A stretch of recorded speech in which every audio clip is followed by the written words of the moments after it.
Bienvenue dans la partie 2 de mon expérience de fille au père. Je suis contente de te retrouver parmi nous, mon cher petit. Je vais vraiment plus parler de tout ce qui est tâches ménagères, des rencontres, du niveau de langue qu'il faut avoir, et puis après raconter un peu des anecdotes que j'ai pu avoir. Bonne ambiance. Vous allez voir, il y a des petites pépites. En tout cas, j'espère que ça vous fera rire parce que moi ça m'a pas fait rire sur le moment. Voilà, voilà. Je bois un coup. Je voulais surtout parler des rencontres en fait qu'on peut faire. Ma plus grande peur, sachant que j'étais pas à Londres même, que j'étais dans une ville en fait, une petite ville, j'avais peur de pas rencontrer de personnes, de me retrouver en fait finalement toute seule et de m'ennuyer parce que c'est vrai que tous les week-ends t'es libre, tu peux faire plein de choses, mais en gros c'est toujours plus fun de le faire à plusieurs. En fait là-dessus c'est vrai que l'agence a été pas mal aussi parce que nous ont proposé un au pair meet-up. Du coup c'était à Londres, un week-end de septembre. On s'est tous rencontrés, on devait se répartir par zone géographique et puis discuter un peu. Il se trouve que moi du coup j'avais déjà rencontré d'autres personnes parce qu'en fait ils nous ont donné tout un petit bouquin sur plein de choses, plein de tips, plein de conseils, et notamment ils nous disaient de télécharger une application qui s'appelait Excuse to Meet. Je crois qu'elle n'existe plus cette application. Dessus on sélectionnait des centres d'intérêt, un principe de distance, donc on voyait à 1 km, 10 km, etc. Et on voyait les profils. Et moi en fait, très naïvement, j'ai pensé que c'était un truc juste pour les filles au pair. En fait pas du tout, et j'ai compris au moment où j'ai un mec qui m'a demandé qu'on se voit, et j'étais en mode mais tu es fils au pair, et il était en mode non pas du tout, mais du coup je ne veux pas te rencontrer. Bref, une petite anecdote, j'ai contacté une fille par ce site qui était française, voilà, bien joué. On était bon, à l'autre bout de la ville, mais on était dans la même ville, donc c'était déjà une bonne chose. Et du coup on a sympathisé, elle me dit avec deux filles, samedi on va faire du shopping à Londres. Est-ce que t'as envie de venir avec nous? Moi je me dis bah écoute ouais go. On a pris le train ensemble jusqu'à Londres, donc c'était plutôt cool. Et il s'est trouvé en fait que cette fille-là habitait Strasbourg. C'était un truc de fou parce qu'on est du même endroit, donc c'était hyper drôle que je rencontre cette fille à ce moment-là. Enfin voilà, coucou Aline. Et honnêtement une de mes plus belles rencontres, donc le hasard a bien fait les choses. Je suis toujours en contact avec elle, donc depuis 2017. Au final, notre groupe s'est un peu construit et il y en a une autre qui s'est encore rajoutée à ce groupe-là. Donc finalement, on était 4 de la même ville et du coup, c'était super pratique parce qu'elle travaillait tout le matin. Mais une fois que les enfants étaient à l'école, elles étaient libres. On se rejoignait des fois pour prendre un petit déj ou un café. On s'est fait des marathons Harry Potter, enfin des choses comme ça. Donc c'était assez sympa et les familles étaient d'accord qu'on s'accueille les unes chez les autres. Donc ça, c'était vraiment top.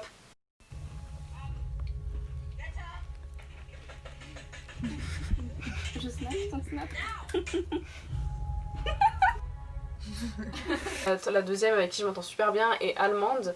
Et du coup on parlait en anglais. Deux des filles avec qui je suis restée vraiment en contact. On a passé le dernier nouvel an ensemble par exemple. Et c'est vrai que c'est des rencontres ouf. Et en fait comme on vit tellement la même chose, il y a des moments de désarroi, des moments de tristesse, des moments de colère. Et en fait on vit tout ensemble. On se comprend parce qu'on vit la même chose. Toutes, dans nos expériences de filles au pair, on a eu des moments what the fuck avec notre famille. Et c'est vrai qu'on puisse être là l'une pour l'autre, ça nous a aussi beaucoup aidé.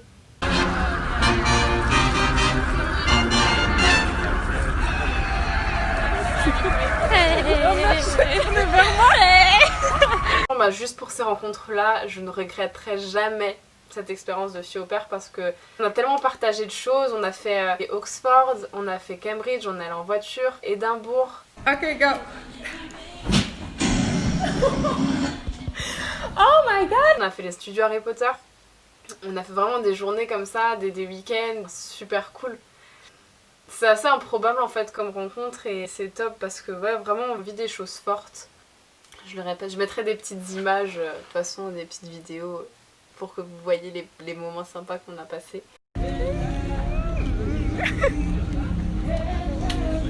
Aïda.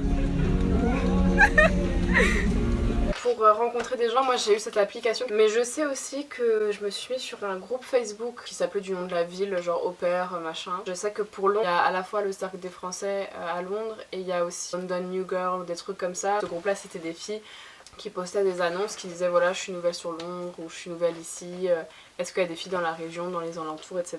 Donc c'est aussi comme ça qu'on peut trouver des personnes, mais il faut pas avoir peur. C'est facile à dire hein, mais je suis quelqu'un, j'avais peur hein, au début et en fait ben non, on est un peu tous dans la même galère si je peux dire Et du coup, on n'a pas de jugement les unes envers les autres et tout. Après, pour tout ce qui est parler la langue, je sais que du coup ma famille était australienne, donc ils parlaient pas du tout français. Donc j'étais tout le temps à parler anglais avec eux. Au niveau du niveau d'anglais qu'il faut avoir, moi j'avais un bon niveau, mais je sais que justement la française que j'ai rencontrée n'avait pas un bon niveau de base. Elle parlait un peu vraiment traduction littérale.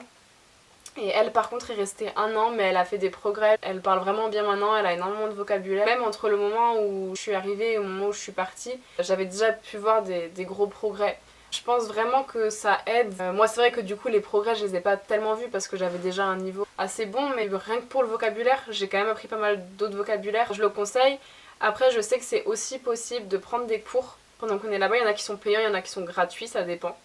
De là où vous êtes, etc. Mais je sais que je connaissais des filles qui prenaient des cours d'anglais à côté, donc ça peut être aussi une solution. Après, à voir au niveau du coût, parce que c'est vrai que ça peut faire un coût, s'il faut payer le train, etc. Donc ça, c'était pour tout ce qui est langue et les connaissances et tout ça. Ma vie là-bas, c'était vraiment du lundi au vendredi. C'était vraiment là, en fait, pour aider la famille. Et la maman, vraiment vers le début, elle me dit écoute, comme convenu dans le contrat, t'as 1 heure de ménage à faire. Je demande un peu en quoi ça consiste. Elle me dit tu passes l'aspirateur dans toute la maison, passer la serpillière en bas parce qu'en haut c'était de la moquette, et passer la serpillière dans les salles de bain aussi.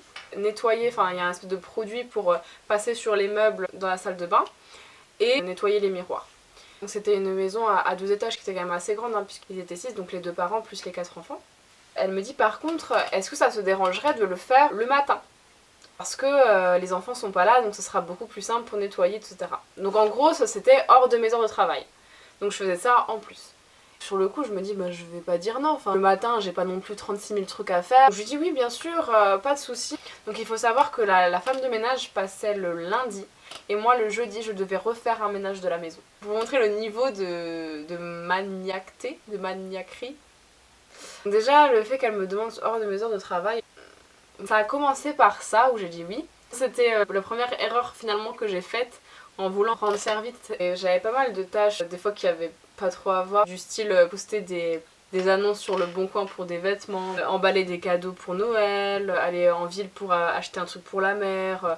Mais tout ça, ça me dérangeait pas, parce que ça rendait service. Là où ça a commencé à me déranger, c'est quand j'avais plus un rôle de babysitter, mais j'avais plutôt un rôle de femme de ménage. Des fois je faisais la cuisine, ça j'aimais bien faire la cuisine, la mère me donnait les recettes qu'elle avait envie que je fasse et je les préparais quoi pendant que les enfants rentrent. Parce qu'en fait il faut savoir aussi qu'en Angleterre ils mangent très tôt. Donc là les enfants ils mangeaient à 5h, 5h30.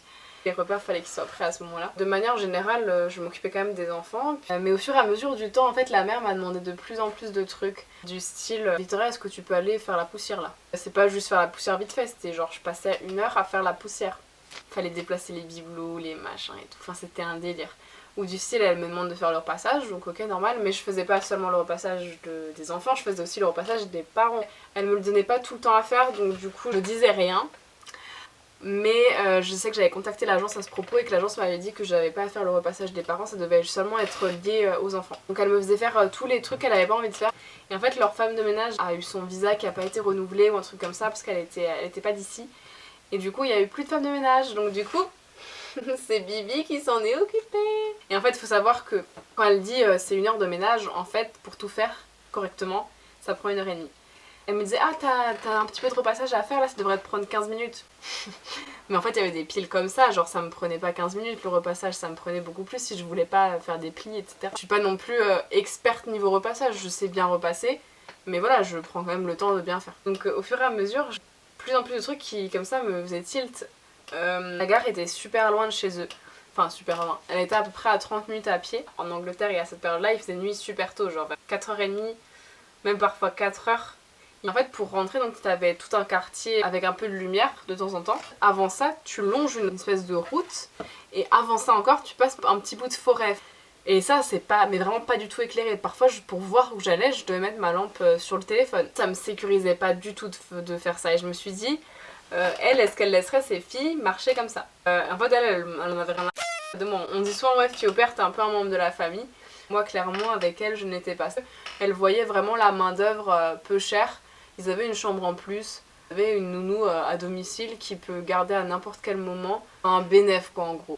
Donc, j'en avais déjà parlé. Elle me disait, mais non, ça craint pas. Au début, elle était adorable avec moi. Souvent quand je partais le week-end avec mes copines, elles me ramenaient, elles venaient me chercher à la gare qui est vraiment franchement en voiture c'est vraiment pas long quoi, c'est à 5 minutes. À la fin quand je lui demandais, elle lisait même pas mon message ou elle me répondait pas. Elle me disait jamais s'il y avait quelque chose qui allait pas ou que je faisais mal, enfin j'ai jamais vraiment compris parce que je faisais vraiment le taf comme elle me disait de le faire. Elle était hyper bizarre et je me suis rendu compte par d'autres expériences du style un jour je suis super malade et vraiment je tremblais, je me sentais super mal. J'attends dans le salon qu'elle rentre, donc j'en parle au père en disant que je me sentais pas bien et je voulais savoir si elle était d'accord, je ne travaille pas pendant la journée.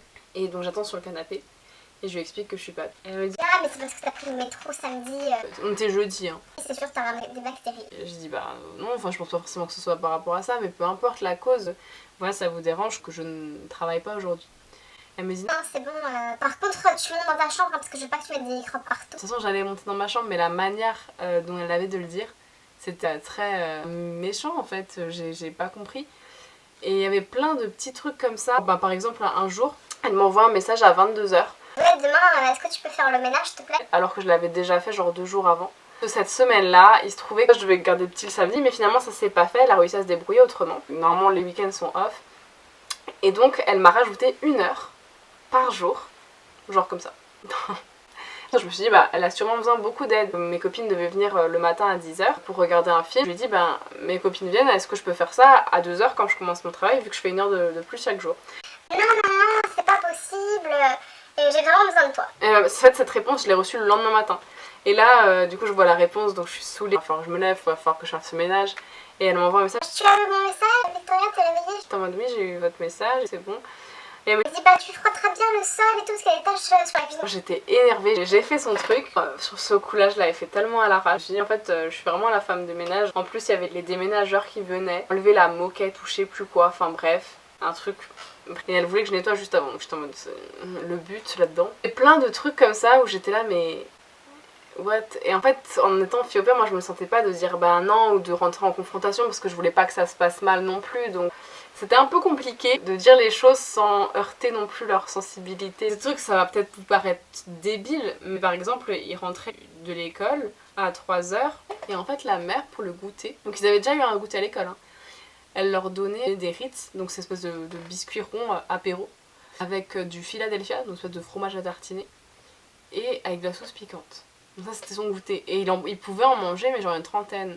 Et le soir il avait pas faim et la mère se plaignait de ça. Et moi j'étais là, tu viens de lui donner du biscuit apéro genre pour le goûter. Donc forcément il a pas faim le soir. Et il y a eu plein de choses comme ça au niveau éducation. Moi ça m'a choquée, par exemple je descends un matin, je crois que c'était un week-end, je descends prendre mon petit déj et là je vois le petit qui est devant le téléphone de sa mère avec une vidéo. Et je regarde ce que c'est, voilà je me suis dit c'est quoi, c'est un dessin animé qu'il regarde. Non, en fait c'est une vidéo sur YouTube, ça s'appelle Mr. Doody je crois. C'est clairement le super-héros de la merde.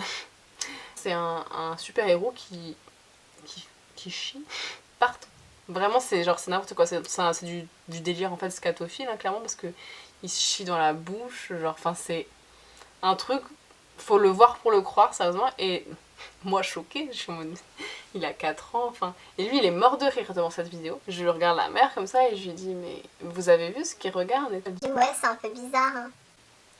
Et moi j'étais en mode ah mais où est-ce que je suis tombée? Après dans l'ensemble ça restera quand même une bonne expérience. Il y a eu forcément des ratés, des trucs qui se sont moins bien passés. Bon, l'Angleterre c'est un pays que j'adore, vraiment que j'aime de tout mon cœur. Mais qui a vraiment une réputation d'utiliser les filles au père un peu comme femmes de ménage et femmes à tout faire. Et au niveau de l'éducation, les retours que j'ai pu avoir des personnes qui étaient filles et fils au père là-bas, il y a quand même des trucs où ils sont pas d'accord avec les parents, ou presque il faut rien dire à leurs enfants.